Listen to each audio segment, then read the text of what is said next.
Hello, good morning, guys. I hope you all are doing well. Let's begin with our current affairs session. तो शुरुआत करते हैं अपने motivational quote के साथ. Wise man speak when they have something to say, fools speak because they have to say something. तो आपको लग गया पता कि वाइज मैन एक समझदार आदमी कब बोलता है और एक बेवकूफ़ इंसान कब बोलता है. ठीक है, तो चलिए अब बढ़ते हैं आगे.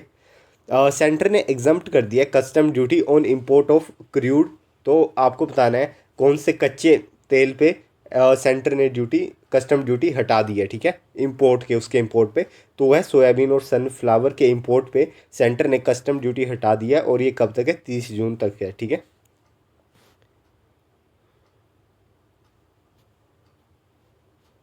Next question. माई गवर्नमेंट ने कोलैबोरेट किया है. ठीक है, किन के साथ? ताकि वो मिल के लॉन्च कर सके. ठीक है, युवा प्रतिभा कलनरी टैलेंट हंट. ठीक है, तो कलनरी टैलेंट हंट युवा प्रतिभा. ठीक है, ये कोलैबोरेट किया माई गवर्नमेंट ने इंस्टीट्यूट ऑफ होटल मैनेजमेंट पूषा के साथ. ठीक है, लोकेशन है पूषा, वहाँ पे है IHM institute of hotel management. तो उनके साथ कोलैब करके युवा प्रतिभा कलनरी टैलेंट हंट लॉन्च किया है. ठीक है, एक टाइप का कंपटीशन है. ठीक है, और इलेक्ट्रॉनिक्स एंड IT मिनिस्टर का कहना था कि जो पर्पस है इस कंपटीशन का वो है कि bring out the lost recipe and promote the culinary talent of young and aspiring chef and home कुक्स. ठीक है, तो आप चाहे तो आप भी इसमें पार्टिसिपेट कर सकते हैं. कंपटीशन 18 से 40 साल के एज ग्रुप के लिए है. ठीक है, और इसमें एक अच्छी चीज़ ये है कि इसमें आपको मिलेट्स के भी वो बनाना पड़ेंगे. ठीक है, प्रोडक्ट. आपको पता है ये साल इंटरनेशनल ईयर ऑफ मिलेट चल रहा है. ठीक है, यूनाइटेड नेशन ने डिक्लेयर किया था. तो जो भी आप डिश बनाओगे वो आपके घर की बनी होनी चाहिए और उसमें 50% मिलेट्स के इंग्रेडिएंट मिले होने चाहिए. ठीक है, तो इतनी चीज़ ध्यान रखेंगे.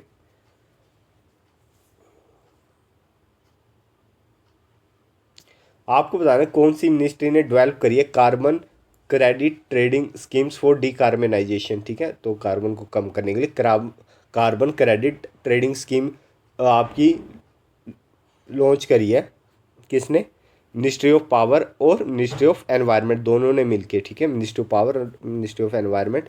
ठीक है, तो ये उन्होंने लॉन्च करी है कार्बन क्रेडिट ट्रेडिंग स्कीम, ये स्कीम. ठीक है, और गवर्नमेंट के प्लान है कि वो डेवलप करेंगे इंडियन कार्बन मार्केट.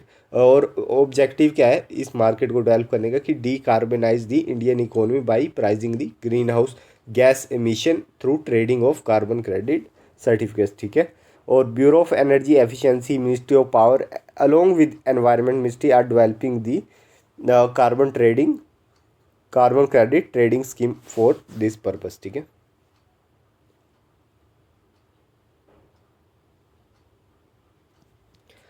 आपको बताना है कि CDS जनरल अनिल चौहान जी ने. ठीक है, कन्फर किए CDS unit citation award to which of the following.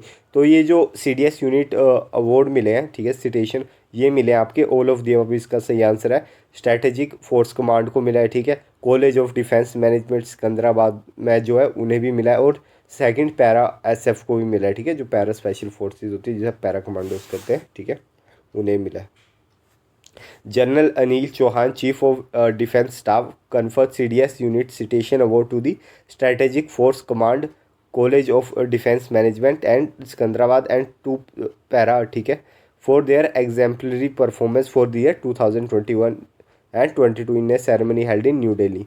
तो मई 11 को ये अवार्ड दिए गए थे और जो भी उनकी परफॉर्मेंस रही है 2021 से 22 के बीच में उसे एनालाइज करके ये दिए गए हैं. ठीक है, और जो CDS यूनिट सिटेशन अवार्ड है, ठीक है, ये इस्टेब्लिश करे गए थे of the office of the, जब चीफ ऑफ डिफेंस स्टाफ का ऑफिस बना था 2019 में, तब से ये अवार्ड भी इस्टेब्लिश करे गए थे. ठीक है, और it was decided to award the selected tri-service unit established which functionally direct under the chief of staff committee biannually as incentive to excel as joint integrity entities. ठीक है, चलिए बढ़ते हैं आगे.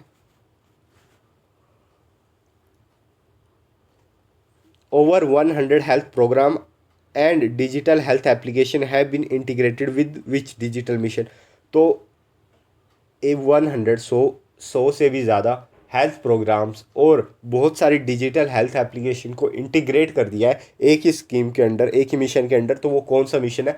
तो आप समझ गएंगे, वो है आयुष्मान भारत डिजिटल मिशन. ठीक है, तो ध्यान रखेंगे 100 health programmes, digital health application को सबको मिला दिया गया है किसके under, Ayushman Bharat digital mission के अंडर।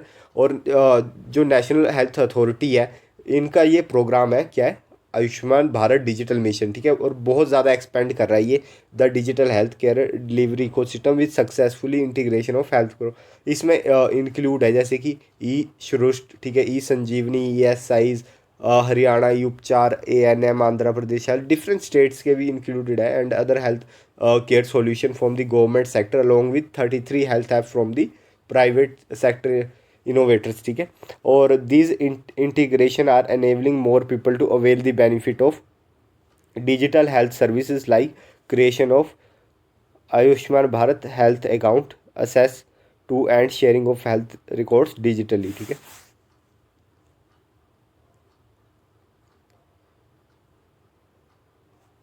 क्वेश्चन नंबर 6, ICMR और कौन सी मिनिस्ट्री ने टाई अप कर लिया है कि वो दोनों मिलकर प्रमोट करेंगे इंटीग्रेट हेल्थ रिसर्च। तो इंटीग्रेटेड हेल्थ रिसर्च प्रमोट करने वाला है ICMR और आयुष मिनिस्ट्री, ठीक है। Indian council of medical research and Ayush ministry has sign an MOU for collaborative and cooperative momentum on health research in the field of integrated medicine, ठीक है। और ये MOU कंबाइन करेगा ट्रेडिशनल नॉलेज और modern research को ताकि boost मिल सके आयुर्वेदा को to further build its identity on the basis of scientific evidence, ठीक है। और आयुष मिनिस्टर कौन है, सर्बानंदा सोनोवाल, और हेल्थ मिनिस्टर कौन है, डॉक्टर मनसुख मंडाविया, ठीक है।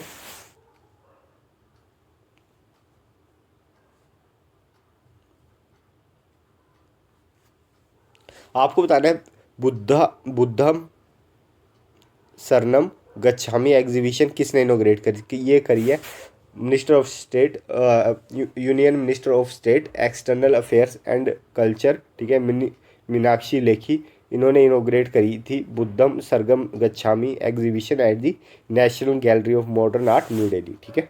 ये आप देख सकते हैं फोटो में। चलिए बढ़ते हैं आगे। आपको बताना है कौन सी कंट्री होस्ट करने वाली है 6th इंडियन ओशियन कॉन्फ्रेंस। तो ये होस्ट करने वाली है बांग्लादेश, ठीक है। Bangladesh host the 6th Indian ocean conference scheduled to be held between May 12 and 13 in Dhaka, ठीक है। Prime minister Sheikh Hasina inaugurate करेंगे इस कॉन्फ्रेंस को। और ये 6th एडिशन है of this conference is being organize by, और इसे ऑर्गेनाइज किसने किया था, तो वो किया था इंडियन फाउंडेशन, किसके साथ मिलकर, ministry of foreign affair of Bangladesh, ठीक है, and S Rajaratnam school of international study, ठीक है। The conference endeavour to bring regional cooperation for SAGAR, ठीक है। सागर की फुल फॉर्म आपको पता ही है, security and growth for all reason.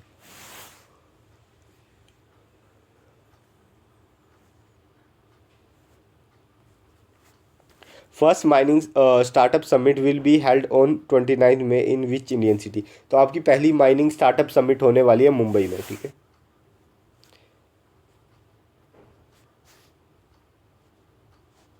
आपको बताना है कि किसने, वो कौन सा पेयर है जिसने कि गोल्ड मेडल जीत लिया ISSF world cup 10 metre air pistol mix team event में। तो mix team event 10 metre air pistol में अवार्ड जीत लिया है, ठीक है। वो वह दिव्या और सर्वजोत ने, ठीक है। तो international shooting federation sports federation world cup कहाँ पे हो रहा है, ये हो रहा है बाकू अजरबैजान में, ठीक है। इससे पहले कहाँ पे हो रहा था, कैरियो इजिप्ट में हो रहा था। तो ध्यान रखिएगा, ये अलग है वो अलग है, ठीक है। तो करवा ISSF ही रहा है, लेकिन लोकेशंस डिफरेंट है, ठीक है। पहला कैरियो इजिप्ट में हो रहा था, अभी बाकू अजरबैजान में हो रहा है। और यहाँ पे इंडियन पेयर ने गोल्ड जीत लिया है, किसने, दिव्या और सर्वजोत ने 10 metre air pistol mix event में, ठीक है, मिक्स टीम इवेंट में। तो इतनी चीज़ आपको ध्यान रखनी है। और इंडियन पेयर ने डिफीट किसे किया, सर्बिया के दामिर और जोरनावो को हरा दिया इन्होंने, ठीक है। और ये second ISS world cup gold था सर्बजोत का, ठीक है। और इन्होंने पहले भी जीता हुआ है, ठीक है, एयर पिस्टल में भोपाल में, ठीक है। और जो दिव्या है उनका ये पहला सीनियर मेडल है 4 एट द इंटरनेशनल लेवल, ठीक है। तो ये देख सकते हैं आप, दिव्या और सर्बजोत। आपको बताना है कि किसने ब्रॉन्ज मेडल जीत लिया women 10 metre air pistol event at Baku Azerbaijan, ठीक है। ये इंडिविजुअल था, तो ये जीता है रिधम सांगवान ने, ठीक है। तो ब्रॉन्ज मेडल जीत लिया आपका वुमेन 10 मीटर में एयर पिस्टल बाकू अजरबैजान, ठीक है। Indian Rhythm Sangwan has won the bronze medal in the women 10 metre air pistol event at the ISSF world cup 2023 for rifle and pistol shooter in Baku Azerbaijan, ठीक है। और इन्होंने score किया था 219.1 in the final to finish third behind Anna 2016 Rio olympic champion, ठीक है। तो जो रियो की ओलंपिक चैम्पियन है एना, ठीक है, इन्होंने गोल्ड जीत लिया, ठीक है। और ग्रीस से बिलोंग करती है, और 2004 की एथेंस की ओलंपिक की गोल्ड मेडलिस्ट है ओलेना, ये यूक्रेन की, इनके पास सिल्वर। और इंडिया की रिदम सांगवान के पास आपका ब्रॉन्ज मेडल है, और इनका भी ये पहला ही सीनियर मेडल है at the shooting world cup, ठीक है। तो ये है रिदम सांगवान, ठीक है। चलिए बढ़ते हैं आगे। आपको बताना है नेशनल टेक्नोलॉजी डे कब सेलिब्रेट किया जाता है। तो नेशनल टेक्नोलॉजी डे आपका हर साल मनाया जाता है 11 मई को, ठीक है। और हर साल 11 मई को मनाया जाता है। नेशनल टेक्नोलॉजी डे एक सिंबल है of Indian important achievement in the field of technology. इसी दिन ठीक 11 मई 1998 को इंडिया ने कंडक्ट करा था अपना पहला न्यूक्लियर टेस्ट एट पोखरान, ठीक है। First nuclear test at Pokhran 2 named क्या था, ऑपरेशन शक्ति, ठीक है। तो इंडिया के न्यूक्लियर टेस्ट का क्या नाम था, ऑपरेशन शक्ति, ठीक है। बाकी डे भी डिस्कस कर लेते हैं ना। 1 मई को था आपका इंटरनेशनल लेबर डे, 1 मई को था महाराष्ट्र डे, एक और आपका 1 मई को था गुजरात डे। फिर 3 मई को आया प्रेस फ्रीडम डे, 4 मई को आया इंटरनेशनल फायर फाइटर्स डे, 7 मई को आया वर्ल्ड एथलेटिक्स डे, 8 मई को आया वर्ल्ड थैलेसीमिया डे, और 11 मई को आया नेशनल टेक्नोलॉजी डे, ठीक है। तो आई होप आपको ये लेक्चर पसंद आया होगा, ठीक है। सो गाइस, अगर आपको ये लेक्चर पसंद आया तो आप प्लीज़ शेयर भी कर दीजिए कीजिए, ठीक है। और कमेंट वगैरह करते रहा कीजिए, ठीक है। मिलते हैं अपने नेक्स्ट करंट अफेयर सेशन में, तब तक टेक केयर।